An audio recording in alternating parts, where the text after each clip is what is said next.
হযরতে ইউসুফকে জেলখানায় মিথ্যা অপবাদ দিয়া কারারুদ্ধ করার জন্য যেমন আল্লাহর পক্ষ থেকে লানত আর দুর্ভিক্ষ এসে গিয়েছিল, আজকেও বাংলার জমিনে তাকায়া দেখেন, চোখটা বন্ধ করে তাকায়া দেখেন, চিটার বাটপার লুচ্চা গুন্ডা বদমাশগুলো এই বাংলার জমিনে নাচানাচি করে, আর আলেমরা জেল খেটে খেটে মরে। কথা বলুন ঠিক কিনা? এই জন্যই আল্লাহর পক্ষ থেকে রহমত বিদায় নিয়ে আযাব গজব আমাদের আসতে শুরু করেছে।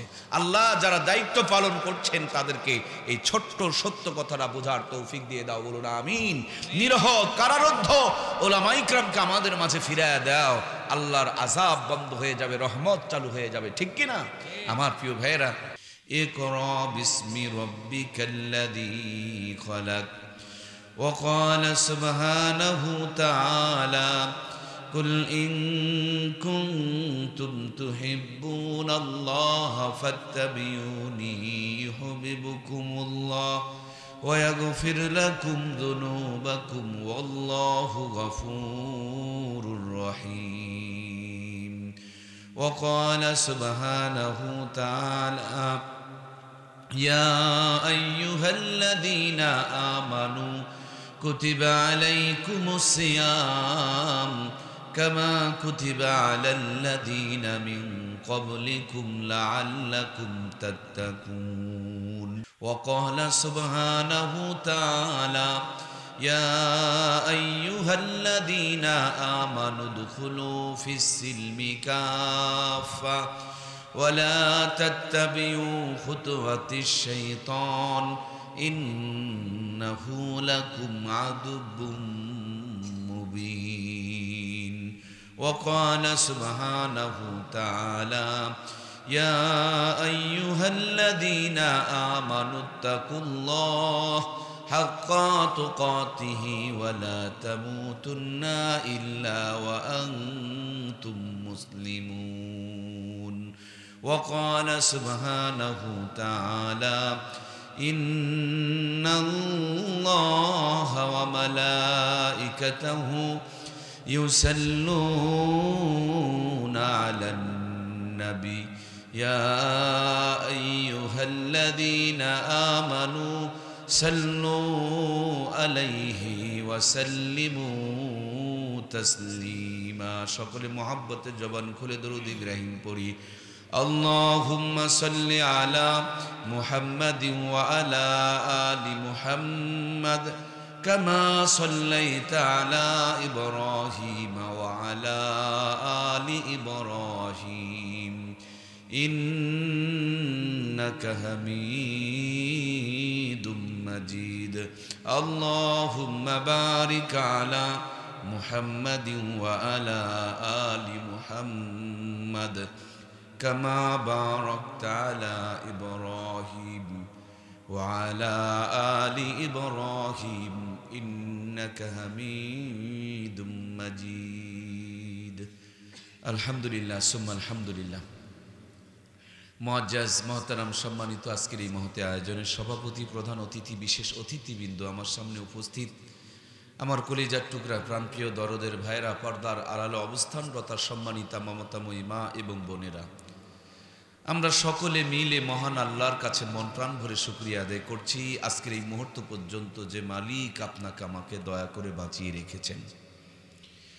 এই গ্রামে কত মানুষ আমরা একসাথে জন্ম নিয়েছিলাম, লেখাপড়া করতাম, স্কুলে যেতাম, নামাজ পড়তাম, বাজার ঘাটে যেতাম। দেখুন আমরা আছি, কিন্তু ডানে বামে আমাদের অনেক কাছের মানুষগুলো আর নেই। যদি মালিকের পক্ষ থেকে ডাক এসে যেত, পৃথিবীর কোনো ক্ষমতা, শক্তি আর যোগ্যতা একটা সেকেন্ডও কি আমাদেরকে বাঁচাইতে পারতো? ভাই কথা বলি একটু, আমাদেরকে কি বাঁচাইতে পারতো? যিনি দয়া করে বাঁচিয়ে রেখেছেন, যার দয়ায় বেঁচে আছি, তার কাছে আর একবার শুকরিয়া আদায় করে নেই পড়ি আলহামদুলিল্লাহ। বহু মানুষ বেঁচে আছেন ভাই, কিন্তু সবাই সুস্থ নাই। কেউ হাসপাতালে, কেউ ক্লিনিকে, আর কেউ বিছানাতে। আমি সোজা ক্লিনিক থেকে আপনাদের খেদমতে আসছি। আমার ভাষা বের হচ্ছে না। এখানে স্টেজে ওঠার আগে ফোনে জানলাম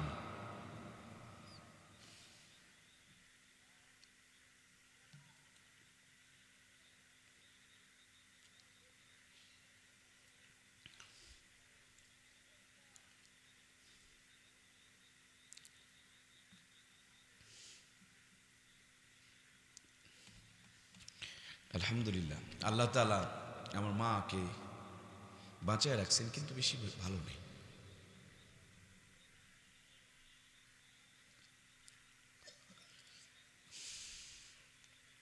আলহামদুলিল্লাহ, কারণ মুমিনের পরিচয় হলো সুখে দুঃখে সব সময় তার মালিকের উপরে খুশি থাকবে।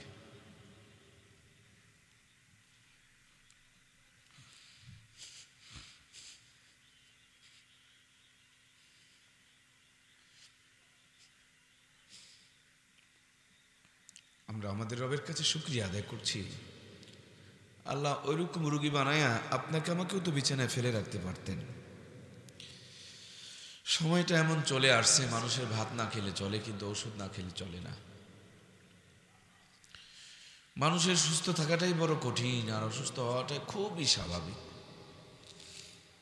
আল্লাহ তাআলা চাইলে আপনারা আমার ওইরকম একটা অসুস্থ রুগী বানায়া হাসপাতাল ক্লিনিকে ফেলে রাখতে পারতেন।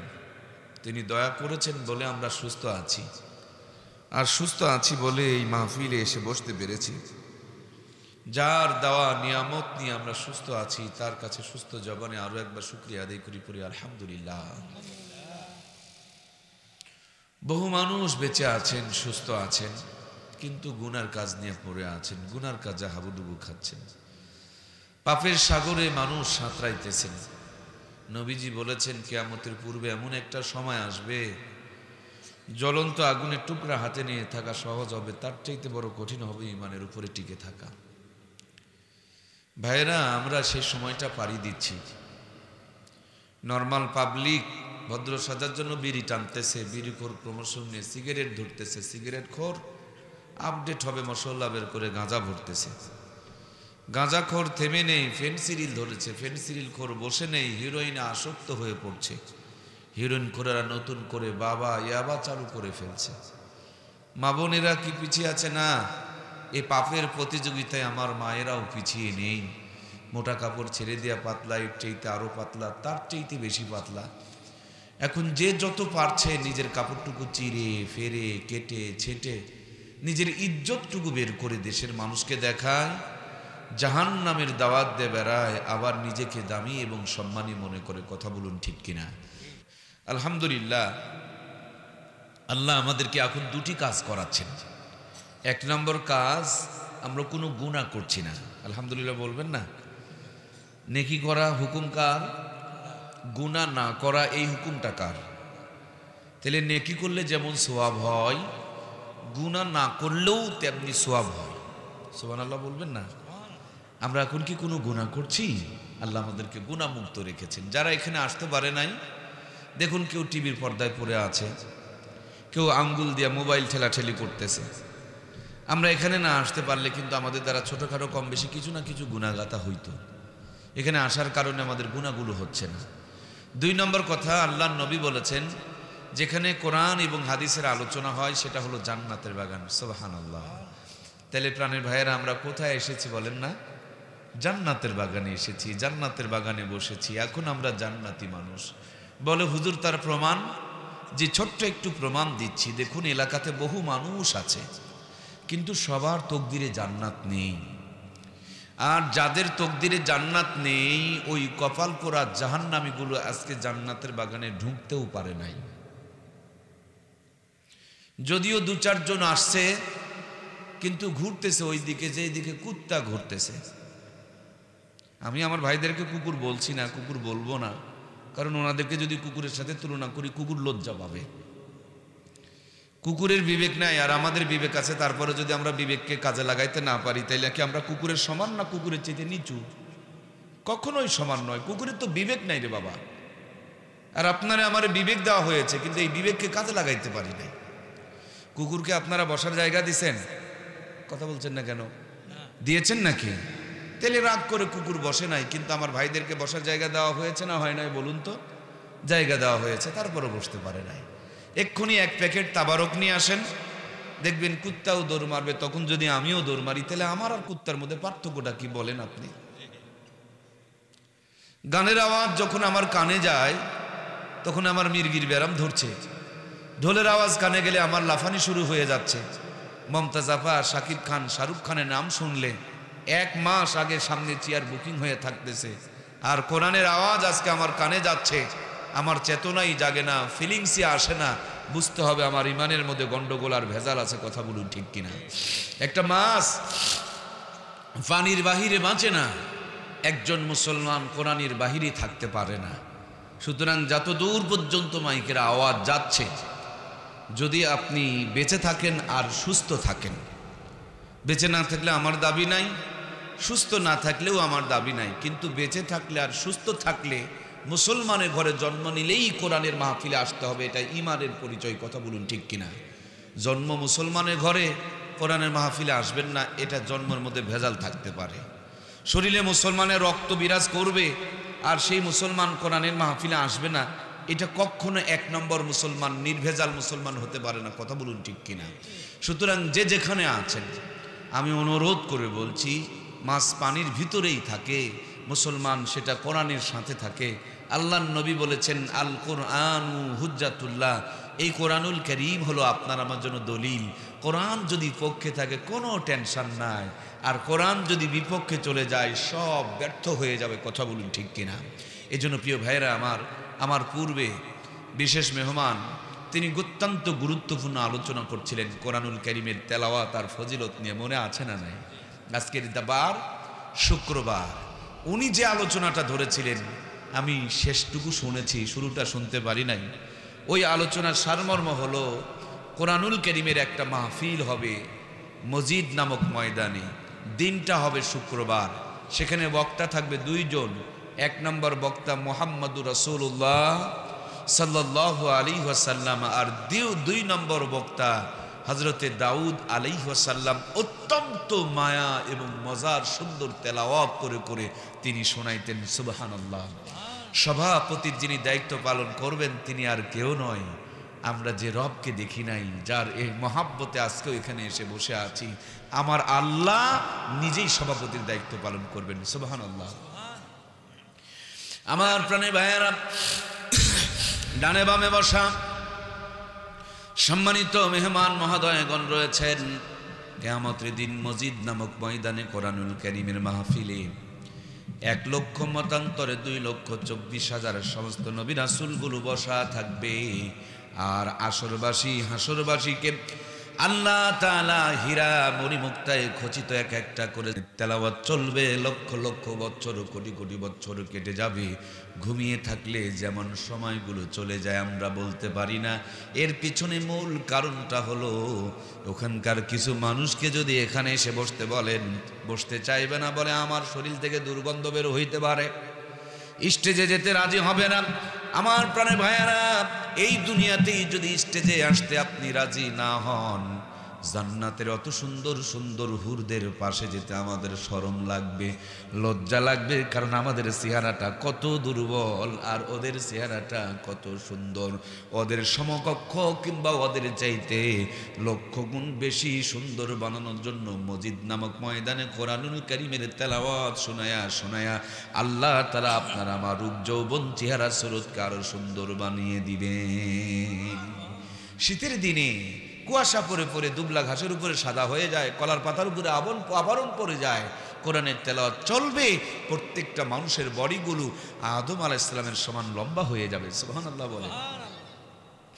সম্মানিত প্রাণপ্রিয় ভাইয়েরা আমার, সেজন্য এই জগৎবাসীর জন্য আল্লাহ তাআলা যতগুলো নিয়ামত দান করেছেন, সবচাইতে বড় নিয়ামতের নাম হলো এই কোরআন, এই কিতাবুল্লাহ, এই কালামুল্লাহ, এই ম্যাগনেট, এই চুম্বক, এই পরশ পাথর, যেখানে যেমনি যেভাবে যার সাথে যতটুকু এই কোরআনের ছোঁয়া লেগেছে, আপনি হিসাব করে দেখুন, প্রত্যেকটা জিনিসের শান মান আর মর্যাদাকে বাড়িয়ে দিয়েছেন কে? আল্লাহ তাআলা আগেকার জামানায় নবীও পাঠিয়েছেন, মুজিজাও দিয়েছেন। নবীরা বিদায় নিয়ে চলে গিয়েছেন, মুজিজাও তার বিদায় নিয়ে চলে গিয়েছে, কিন্তু আপনারা আমার নবীর দিকে তাকিয়ে দেখুন, একটা দুইটা মুজিজা নয়, আপনার আমার নবীকে আল্লাহ তাআলা ৪৫০০ মুজিজা দান করেছে। সম্মানিত প্রিয় ভাইয়েরা আমার, আমরা আজকে বিশেষ আলোচকের জবান থেকে যে আলোচনা শুনছিলাম, যার সারমর্ম ছিল দাউদ আলাইহিস সালাম নামক আল্লাহ তাআলার পয়গম্বরকে আল্লাহ কয়েকটা মুজিজা দিয়েছিলেন। তার একটা গুরুত্বপূর্ণ মুজিজা হলো, তিনি যদি লোহার মধ্যে হাত দিতেন, লোহা গলে মম হয়ে যেত। সুবহানাল্লাহ বলবেন না? সুবহানাল্লাহটা একটু দিল থেকে বলুন না ভাই। সুবহানাল্লাহ। বান্দা যখন সুবহানাল্লাহ বলে, মুখের আওয়াজটাকে নিয়ে জান্নাতের ভিতরে একটা সুবহানাল্লাহর বৃক্ষ আমার আল্লাহ লাগাই দেন। সুবহানাল্লাহ। হযরত সুলাইমান বিশাল বড় সিংহাসন নিয়ে উড়ে যাচ্ছে। এই সিংহাসনের ছায়া জমিনে পড়েছে। কাঠুরিয়া জঙ্গলার মধ্যে কাঠ কাটতে কাটতে উপর দিকে তাকায় দেখে সুলাইমান পয়গম্বরের সিংহাসন উড়ে যায়। সে আশ্চর্য হইয়া সুবহানাল্লাহ বলে একটা আওয়াজ দিয়েছে। এই আওয়াজ যেন আমার আল্লাহ তাআলার আরশ আজিমে ধাক্কা লেগে গেছে। আল্লাহ ডাক দিয়ে বলে, ও পয়গম্বর সুলাইমান, সিংহাসন নামায়া আমার ওই কৃষক কাঠুরিয়াকে খবর দিয়ে দাও, তোমার এই বিশাল সিংহাসন দেখে তিনি আশ্চর্য হয়ে সুবহানাল্লাহ বলেছে, তোমার সিংহাসনের চাইতে ওর সুবহানাল্লাহর দাম আমি আল্লাহর কাছে অনেক বেশি। পয়গম্বর সিংহাসনকে নামায়া দিলেন, কাঠুরিয়ার দিকে এগিয়ে গেলেন, কাছে নিয়ে বললেন, ভাই এমন কি বলেছ তুমি? সে তো ভয়ে বলে, আমি কিছুই বলি নাই, আমি শুধু আপনার এই সিংহাসন দেখে আল্লাহর কৃতজ্ঞতা আদায় করে আশ্চর্য হয়ে বলেছিলাম সুবহানাল্লাহ। ও কাঠুরিয়া, তুমি কি জানো তোমার সুবহানাল্লাহর দাম আমি সুলাইমানের সিংহাসনের চাইতে 1000 গুণ আরো বেশি। এজন্য প্রিয় ভাইয়েরা আমার, হাদিস শরীফের মধ্যে এসেছে, আল্লাহর কোন বান্দা যখন জবান দিয়ে একটা সুবহানাল্লাহ বাক্য উচ্চারণ করে, ওই মুখের শব্দটুকু নিয়ে আল্লাহ তাআলা জান্নাতের ভিতরে একটা সুবহানাল্লাহর বৃক্ষ রোপণ করে দেয়। এই গাছটা এত বড় হয়, হাদিসের মধ্যে এসেছে, একটা তেজস্বী ঘোড়া 500 বছর যদি অতিক্রম করে, তারপর গাছের ছায়া অতিক্রম করে শেষ করতে পারবে না। আমার প্রাণপ্রিয় ভাইয়েরা, দুনিয়ার আম গাছে আম ধরে, কাঁঠাল গাছে কাঁঠাল ধরে, লিচু গাছে লিচু ধরে, জান্নাতের সুবহানাল্লাহর গাছে কি কোনো লাভ হবে, কোনো ফায়দা হবে? আল্লাহ নবী বলেন, এর প্রত্যেকটা ডালে ডালে পাতায় পাতায় বসে একদল ফেরেশতা কিয়ামত পর্যন্ত সুবহানাল্লাহর জিকির করতে থাকবে। যে আল্লাহর বান্দা সুবহানাল্লাহ বলে, যার শব্দ দিয়া জান্নাতের ভিতরে সুবহানাল্লাহর বৃক্ষ রোপণ করা হয়েছে, যত সওয়াব তার আমলনামার মধ্যে লিপিবদ্ধ করা হবে। ভাইরা আমার, আপনারা আমাকে ভালোবাসেন, কিন্তু আপনাদের জমিতে আমাকে কি বাগান করতে দেবেন? তাহলে বাগান যদি আমি করি, তাহলে জমিটা আমারই হওয়া লাগবে। কত বড় দামি কথা! আল্লাহ যে জান্নাতের ভিতরে সুবহানাল্লাহর গাছ লাগাবে, তার মানে এর ভিতরে দিয়ে আল্লাহ জান্নাতের মালিকও বানায় দিবে। সুবহানাল্লাহ বলেন। এজন্য প্রাণপ্রিয় ভাইয়েরা, একটি সুবহানাল্লাহ যদি আল্লাহর কাছে কবুল হয়ে যায়, এক সুবহানাল্লাহর বিনিময়ে, আল্লাহু আকবারের বিনিময়ে, আল্লাহ শব্দের বিনিময়ে, একটা শব্দের বিনিময়ে আল্লাহ তার বান্দাকে মাফ করে জান্নাতের মালিক বানাইয়া দিতে পারে। একবার মা ডাক শুনলে, একবার বাবা ডাক শুনলে যদি আমাদের কলিজাটা ঠান্ডা হয়ে যায়, আমার প্রাণপ্রিয় ভাইয়েরা, তাহলে মালিক কত মেহেরবান, তার কলিজা কত ঠান্ডা হয়ে যায়, শীতল হয়ে যায়। হযরত ইউসুফের সময় দুর্ভিক্ষ এসেছিল, মনে আছে আপনাদের? তো এক বেচারি বারবার গিয়ে বলছে, ইউসুফ আমারে দাও। তো বলছে, দাও দাও, ওনারে দাও। আবার এদিক দিয়ে এসে বলছে, ইউসুফ আমারে আরো দাও। বলছে দাও। আবার এদিক দিয়ে বলছে, আবার আমাকে একটু দাও। তো ইউসুফ আলাইহিস সালাম একটু বিরক্ত হয়ে বলছে, বাবা তুমি যে বারবার চাইতেছো, আরো তো মানুষের হক আছে। তো বলছে, ইউসুফ তুমি আমারে চেনো না, আমার পরিচয় যদি দেই, তুমি আমাকে যা দিয়েছো তার চাইতে আরো বেশি দিবা। হযরত ইউসুফ আলাইহিস সালাম বললেন, কে আপনি? বলে না, আমি পরিচয় দেব না। ইউসুফ আলাইহিস সালাম বলছেন, দিয়ে দাও, আরো কিছু বেশি করে তাকে দাও। আমার মহাব্বতের ভাইয়েরা, আল্লাহর বান্দা বলেন, আরো দাও রে ইউসুফ, আমারে আরো দাও। আমি অনেক দূরের মানুষ, আমার অনেক চাহিদা, আমার পরিবারে অনেক সদস্য। হযরতে ইউসুফ তার মুখের দিকে তাকিয়ে রইলেন। ওই লোকটি দাঁড়িয়ে বললেন, ইউসুফ তুমি কি জানো, তুমি কি জানো রে ইউসুফ, তুমি কি জানো যেই দিন তোমার উপরে জেনার তহমত দেওয়া হয়েছিল, তোমার চরিত্র হনন করার জন্য যখন অপবাদ দেওয়া হয়েছিল, তোমার চরিত্রর সাক্ষী দেওয়ার জন্য একটা ছোট্ট বাচ্চা দোলনা থেকে কথা বলেছিল, ওই ছোট্ট বাচ্চাটাই ছিলাম আমি। সুবহানাল্লাহ হয়নি? জোরে বলেন সুবহানাল্লাহ। ইউসুফ আলাইহিস সালাম চেয়ার থেকে লাফ দিয়ে দাঁড়িয়ে গেছে। হ্যাঁ, তুমি সেই বাচ্চা যে আমাকে জেনার তহমত যখন দেওয়া হলো, মার কোল থেকে দুধ খেতে খেতে দোলনার বাচ্চা সাক্ষী দিয়েছিল আল্লাহর পয়গম্বর অপরাধী নয়। সুবহানাল্লাহ বলেন। আজ আমার দেশে 100 মেয়েকে ধর্ষণ করে মিষ্টি বিতরণ করে খায়, আর আলেমদের জেলখানা শেষ হয় না। কথা বলুন ঠিক কিনা? সম্মানিত প্রাণপ্রিয় ভাইয়েরা আমার, এটা সেই জামানা থেকেই চলে আসতেছে, এটা নিয়ে ঘাবড়ানোর কোনো বিষয় নাই। আজকে সব দিকে উন্নতি, তারপরে অশান্তির আগুন বইতেছে। পেঁয়াজের ভরপুর মৌসুম, 80 থেকে 90 টাকা পেঁয়াজ কেনা লাগতেছে। সম্মানিত প্রাণপ্রিয় ভাইয়েরা আমার, দুর্ভিক্ষ কেমন যেন আমাদের মাঝে বাতাস ছেড়ে দিয়েছে। এর মধ্যে যতগুলো কারণ হতে পারে, তার অন্যতম কারণ হলো আল্লাহর প্রিয় পয়গম্বর হযরতে দাউদকে বিশাল বড় একটা মুজিজা দিয়েছিলেন। তিনি লোহাতে হাত দিলে লোহা গলে মোম হয়ে যেত, এত সুন্দর মজার তার তেলাওয়াতের কণ্ঠ ছিল। খোলা আকাশের নিচে তেলাওয়াত করলে আকাশের উড়ন্ত পাখিগুলো জ্ঞান হারায় জমিনে পড়ে যেত। সুবহানাল্লাহ, এত মজা তেলাওয়াতে। সাগরের কিনারে যদি তেলাওয়াত করতেন, মাছগুলো পানির উপরে ভেসে উঠত। গাছের নিচে তেলাওয়াত করলে গাছের পাতাগুলো ঝরে ঝরে জমিনে পড়ে যেত। কিয়ামতের দিন কোটি কোটি গুণ কণ্ঠকে সুন্দর বানিয়ে দিবেন আমার আল্লাহ। তেলাওয়াত শুনবে আর জবাই করা মুরগির মতো নিস্তেজে সমস্ত নবী রাসূলগুলো লাফাইবে, সমস্ত আম্বিয়া ইকরামগুলো লাফাইতে থাকবে। হাসরবাসীরা তেলাওয়াত শুনবে, আল্লাহ তাআলা রূপ যৌবন সৌন্দর্যকে বাড়ায় দিতে থাকবেন।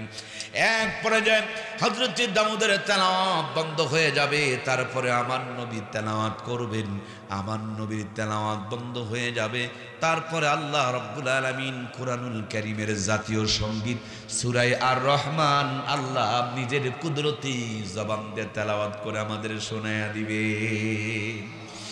আল্লাহ তাআলার দুনিয়া আখিরাতে, জান্নাতে, মিজানে, হাসরে, ফুলসিরাতে যতগুলো নিয়ামত রয়েছে, সবচেয়ে বড় নিয়ামত হলো দিদারে ইলাহি, আল্লাহ তাআলার সাথে বান্দার সাক্ষাৎ। এক পর্যায়ে আল্লাহ তাআলা আমাদের যখন আমরা পরিবর্তন হয়ে যাব, ভাইয়েরা আমার, আমাদের সাথে মোবাইল ফোন দেখা যায়। এই মোবাইল ফোনের মধ্যে অনেকগুলো কোয়ালিটি থাকে। এই ফোন দিয়ে কি ভিডিও কথা হবে? এটা দিয়ে ভিডিও কথা হবে না। কিন্তু অ্যান্ড্রয়েড ফোন, বড় ফোন দেওয়া হবে কি হবে না? আমার প্রিয় ভাইয়েরা, এই দেহ নিয়া, এই চক্ষু দিয়া আমার রবকে দেখা যাবে না। এই জন্য মসজিদ নামক ময়দানে কোরআনের তেলাওয়াত শোনায়া শোনায়া আল্লাহকে দেখার মতন আমাদের ভিতরে আল্লাহ তাআলা যোগ্যতা ট্রান্সফার করে দেবে। এরপরে আল্লাহ তাআলা জালু আফরোজ হবে, এক একটা করে আল্লাহর নূরের তাজাল্লির পর্দা খুলে দিবে, আর এই নূর দিয়ে আমাদের ভিতরেও আলোকিত হতে থাকবে, আমরাও সুন্দর হতে থাকবো। এভাবে তেলাওয়াত চলবে। দুনিয়াতে যারা কোরআন মহব্বত করবে, সেদিন তারা ওই কোরআনের তেলাওয়াতের অনুষ্ঠানে দাওয়াত পাবে। দুনিয়াতে যারা কোরআনুল কারীমকে মহব্বত করবে না, সেদিন ওই ময়দানে আমরা যারা কোরআন তেলাওয়াত করি না, মহব্বত করি না, ভালোবাসি না, সেদিন কিন্তু আমরা দাওয়াতও পাবো না। কথা বলুন ঠিক কিনা? এই জন্য প্রিয় ভাইয়েরা, কোরআনুল কারীমকে মহব্বত করা দরকার আছে না নাই?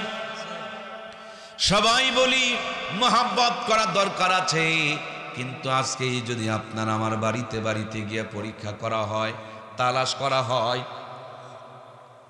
মুসলমানের বাড়িতে বাড়িতে অনেক কিছু আছে, কিন্তু খুব খেয়াল করে দেখবেন আমার ভাইয়েরা, কোরআনুল কারীম নাই, অনেক মুসলমান আছে 1 মাস ধরে কোরআন ছুঁয়ে দেখে নাই, কেউ 6 মাস ধরে ছুঁয়ে দেখে নাই, কেউ আবার 1000 বছর 1 বছর ধরে কোরআনুল কারীমটা কেউ ছুঁয়ে দেখে নাই। অনেকের ঘরে সব পাওয়া যাবে, কোরআনুল কারীমকে খুঁজে পাওয়া যাবে না। এই ঘরে যা কিছুই থাকুক, যেই ঘরে কোরআনের তেলাওয়াত হয় না, কোরআন থাকে না, ওই ঘরে রহমত আর বরকত বিরাজ করে না। কথা বলুন ঠিক কিনা? এজন্য প্রাণপ্রিয় ভাইয়েরা আমার, আল্লাহ তাআলা এই কিতাব, এই কালাম, এই কোরআন এত বড় সম্মানিত এবং দামি এক খণ্ড নিয়ামত, এই কোরআনুল কারীমকে আরশ আজিমে রাখা হয়েছিল।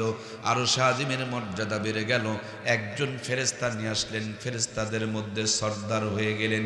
এই কোরআনুল কারীম একটি পাথরের পাহাড়ে নাজিল হলো। ওই পাথরের পাহাড়কে আল্লাহ তাআলা জাবালে নূর, আলোর পাহাড় বানিয়ে দিলেন।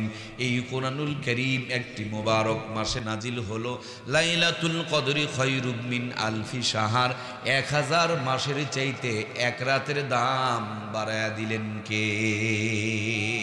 1000 মাস বাংলায় হিসাব করলে 83 বছর, 4 মাসের চাইতে বেশি। বেশিটা কত? আল্লাহ যেমন বড়, আল্লাহর কিতাবও তেমন বড়, আল্লাহর কথাও তেমন বড়। 1 রাতের ইবাদত দিয়া আল্লাহ তার বান্দার যতই গুনাহ থাকুক সবগুলো মাফ করে জান্নাতে দেওয়ার ক্ষমতা রেখে দিয়েছেন। সুবহানাল্লাহ বলেন।